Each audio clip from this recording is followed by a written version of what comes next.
ابتدا ہے رب جلیل کے بابرکت نام سے جو دلوں کے بید خوب جانتا ہے. دیکھتی آنکھوں سنتے کانوں کو حسن سبحانی کا سلام پہنچے. جعلی پیروں اور ان کے مریدوں کے اعتقاد کی داستانیں کوئی نئی بات نہیں ہے. اندھی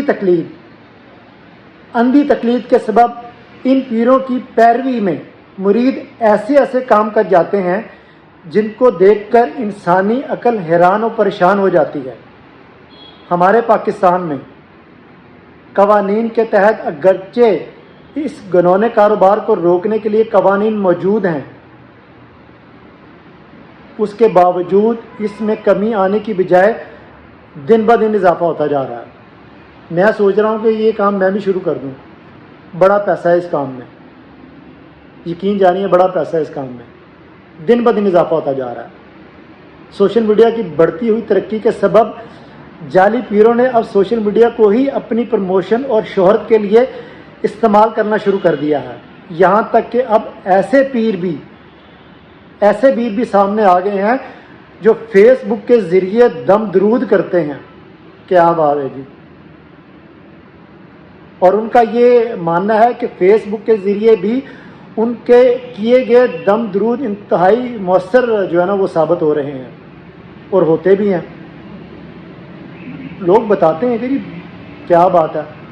میں پہلے بھی جعلی عاملوں پر جو ہے نا وہ ویلاگ بنا چکا ہوں، جسے لوگوں نے بہت سراہا، بہت پسند کیا. میں اپنے معاشرے کے کچھ لوگوں کو مخاطب کر کہنا چاہتا ہوں، خدارا سمجھ جاؤ، جعلی عاملوں کے پیچھے لگ کر اپنی دنیا اور آخرت تباہ مت کرو. نہیں بات آنا تو پاجی پھر لگے رہو. میں اپنے ارد گرد لوگوں کو دیکھتا ہوں تو یہ کہنے پر مجبور ہو جاتا ہوں کہ غربت اتنی ہے کہ گوشت کھا نہیں سکتے. دوبارہ کہوں گا، غربت اتنی ہے کہ گوشت کھا نہیں سکتے، اور جہالت اتنی ہے کہ جعلی پیر صاحب کو پورا بکرا دے دیتے ہیں. خواتین اپنے زیورات تک بیچ کر ان جعلی عاملوں کو ادائیگیاں کرتی ہیں، لیکن اس کا کچھ حاصل نہیں ہوتا، کوئی فائدہ نہیں ہوتا. اپنے خاوندوں سے چھپ کر پتہ نہیں کیا کچھ کیا جاتا ہے جناب. عشق، مشوقی،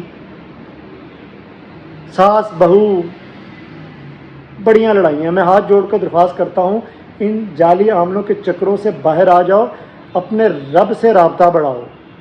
کسی جعلی عامل کی آپ کو نا وہ ضرورت نہیں پڑے گی. خدا کی قسم میں یقین سے کہتا ہوں، یقین کے ساتھ سچے دل سے اگر 5 منٹ اس رب کو سجدہ کر لیا جائے نا تو پھر آپ دیکھیں، صرف 5 منٹ سجدہ کر لیں، سارے کام جو ہے نا وہ آپ کے سیدھے ہو جائیں گے. ہم سجدہ کرنے کی طرف تو آتے ہی نہیں ہیں، ہم تو جاتے ہیں بابوں کی طرف. دیکھیں اچھے جو پیر ہیں نا وہ ہیں موجود. میں یہ نہیں کہتا کہ سارے جعلی ہیں، اچھے پیر بھی ہیں، اچھے لوگ بھی ہیں جو کچھ لیتے دیتے نہیں ہیں.